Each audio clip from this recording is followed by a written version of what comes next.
नमस्कार, आप देख रहे हैं पीएनआई। गया जी से एक बड़ी खबर। मानपुर के एक निजी रिजॉर्ट में राष्ट्रीय जनता दल यानी राजद की ओर से एक सामान्य समारोह सह कार्यशाला का आयोजन किया गया। इस कार्यक्रम के मुख्य अतिथि रहे पार्टी के वरिष्ठ नेता अभय कुशवाहा। दीप प्रज्वलन और पुष्पगुच्छ भेंट कर उनका स्वागत किया गया। कार्यक्रम को संबोधित करते हुए अभय कुशवाहा ने राजद की आने वाली योजनाओं की जानकारी दी। उन्होंने ऐलान किया कि अगर राज्य में राजद की सरकार बनती है तो माई बहनी सम्मान योजना के तहत महिलाओं को हर महीने 2,500 रुपये आर्थिक सहायता दी जाएगी ताकि परिवार चलाने में मदद मिल सके। इसके अलावा गरीब परिवारों को सिर्फ 500 रुपये में घरेलू गैस सिलेंडर देने की भी बात कही गई। कुशवाहा ने पिछली सरकारों पर निशाना साधते हुए कहा कि 1990 से पहले गरीबों और पिछड़ों को मतदान से वंचित रखा जाता था, लेकिन लालू यादव के शासन में उन्हें वोट डालने के साथ साथ राजनीतिक भागीदारी में भी मौका मिला। इस समारोह में गया जिला राजद अध्यक्ष मुर्शीद आलम, महानगर अध्यक्ष जितेंद्र कुमार, उपाध्यक्ष मोहम्मद ताहिर, मीडिया प्रभारी हामिद अंसारी समेत कई पदाधिकारी और बड़ी संख्या में पार्टी के कार्यकर्ता मौजूद रहे। कार्यक्रम के दौरान सामाजिक न्याय, संगठन विस्तार और आगामी चुनावों की रणनीति पर भी चर्चा की गई।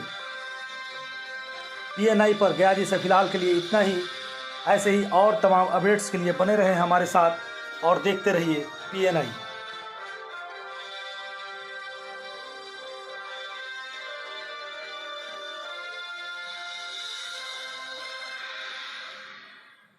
इसमें हमको खामियाजा हार के साथ भुगतना पड़ेगा। इसलिए वो हरेक तरह का षड्यंत्र करने का प्रयास ये डबल इंजन सरकार करेगी, जिसमें एक षड्यंत्र की शुरुआत उन्होंने भारत निर्वाचन आयोग के हाथों कराना प्रारंभ कर दिया है और इसके बाद भी वो और भी तरह के षड्यंत्र रचने का काम वो करेंगे। लेकिन हम भी महागठबंधन के तमाम लोग सजग हैं।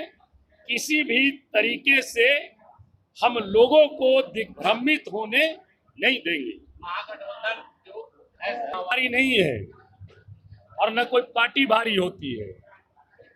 महान मतदाता मालिक उनको भारी बनाते हैं और समर्थन के साथ बनाते हैं। तेजस्वी की सरकार आएगी तो किसान के लिए क्या क्या योजनाएं हैं? देखिए, आप जान रहे हैं, सबसे पहले तो 200 यूनिट बिजली फ्री होगी और हम लोग प्रयास करेंगे। इसका मैंने सदन में भी बात उठाई कि आप केसीसी का लिमिट बढ़ा दिए हो, लेकिन जो किसान हमारे करोड़ों के कर्ज में डूबे हुए हैं, जब तक कि वो किसान कर्ज से मुक्त नहीं होंगे तब तक आपका लाभ ले सकते हैं क्या? नहीं ले सकते हैं। आज जो 50,000 रुपया का केसीसी लिए हुए थे, उनको किन्हीं का 2.5 लाख, किन्हीं का 5 लाख हो गया है। मैंने कहा कि किसानों का जो ऋण है, ऋण पूरी माफ करो, नहीं तो जो सूद उनको लग रहा है वो सूद आप माफ करके उनसे मूर आप जमा करवा लो।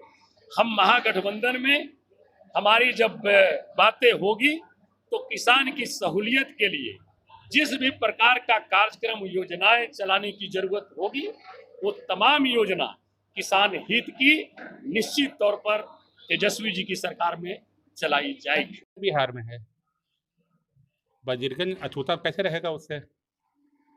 जब पूरे बिहार में बदलाव का बयार बह रहा है तो बिहार का ही एक हिस्सा वजीरगंज है, तो इसका असर तो यहाँ पड़ना स्वाभाविक है।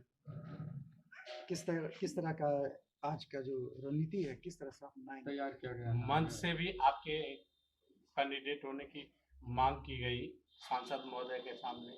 क्या लगता है ये आगे चल के आला कमान के हिसाब क्या होगा? देखिए, किसी भी परिस्थिति में आरजेडी के लिए गठबंधन धर्म सबसे बड़ा है। मांग करना लोगों का व्यक्तिगत राय हो सकता है, लेकिन निर्णय लेना तो पार्टी का आला कमान का काम है। और मैं समझता हूं कि बिहार में या वजीरगंज में हर जगह पर कुछ न कुछ इस बार बदलाव होंगे, क्योंकि तेजस्वी प्रसाद यादव जी जो है वो इस तैयारी में हैं कि हमको ज़्यादा से ज़्यादा सीटों पर सफलता मिले और हम विजय हों और बिहार में सरकार बनाएं। तो उसके हिसाब से निर्णय लिया जाएगा और मैं तो समझता हूं कि आने वाले दिनों में आपको दिखने लगेगा कि बिहार में बदलाव के जो है बयार बह रहा है। सर हमने सुना है कि पिछले बार जो 15,000 वोट से अधिक से हारा था उसको टिकट मिलने की संभावना नहीं है महागठबंधन से। देखिए, अब कोर कमेटी का क्या निर्णय है उसके बारे में तो हमको जानकारी नहीं है, लेकिन अगर ऐसा कोई निर्णय है तो हम समझते हैं कि पार्टी के लिए और पूरे महागठबंधन के लिए, इंडिया गठबंधन के लिए बेहतर निर्णय है। ऐसा निर्णय सही निर्णय है, इससे पार्टी को लाभ होगा। अगर आपको मौका देगी पार्टी, किस तरह का यहाँ रणनीति तैयार करेंगे कि पूरे वजीरगंज विधानसभा के सीट आपके पास आए?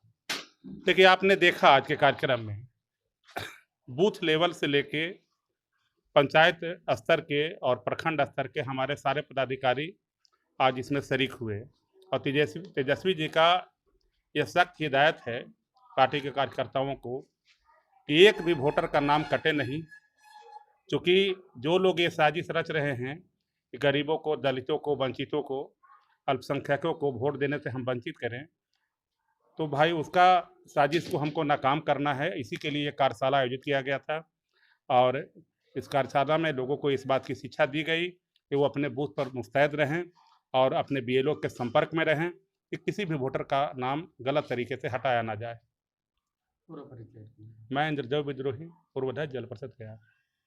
देखिए, सबसे पहला उद्देश्य तो आज के कार्यक्रम के था कि जो हम मानपुर प्रखंड में पंचायत अध्यक्ष, प्रखंड कमेटी, पंचायत कमेटी पदाधिकारी जो बनाए उनको मुख्य रूप से आज सम्मान समारोह किया गया। उनको उत्साहित करने के लिए सर्टिफिकेट वितरण किया गया और स्वागत किया गया। और साथ ही साथ जो हमारा नेता का जो आदेश है कि सभी कमेटी के लोग घर घर जाके तमाम बातों को बताएं जो है एनडीए सरकार के द्वारा, जैसे मतदाता सूची के पुनरीक्षण जो धांधली करने का जो प्रयास किया जा रहा है, इसको जागरूक करने का आवश्यकता है। तो इसीलिए हम पूरे प्रखंड के लोगों को आह्वान करके आज एक जगह किए और तमाम लोगों से हम भी अपील किया और हमारे आने वाले नेता लोग भी अपील किए। आगामी चुनाव को लेकर कितना असर होने वाला है ये कार्यशाला? आगामी चुनाव का ही ये सब तैयारियां हैं, क्योंकि 2-3 महीना के बाद जो चुनाव हम लोग के सामने है और चुनाव नहीं, इस बार चुनौती के रूप में हम लोग स्वीकार कर रहे हैं, क्योंकि तमाम गरीब गुरबा के लोग बेसहारा बन के घूम रहा है। कहीं कोई सुनने वाला नहीं है, कहीं कोई ताकने वाला नहीं है। नाना प्रकार के घूसखोरियां कायम है। बिना घूस के एक काम भी, चाहे थाना हो, ब्लॉक हो, चाहे कहीं भी हो, बिना घूस लिए हुए एक काम भी गरीब गुरबा को नहीं हो पा रहा है।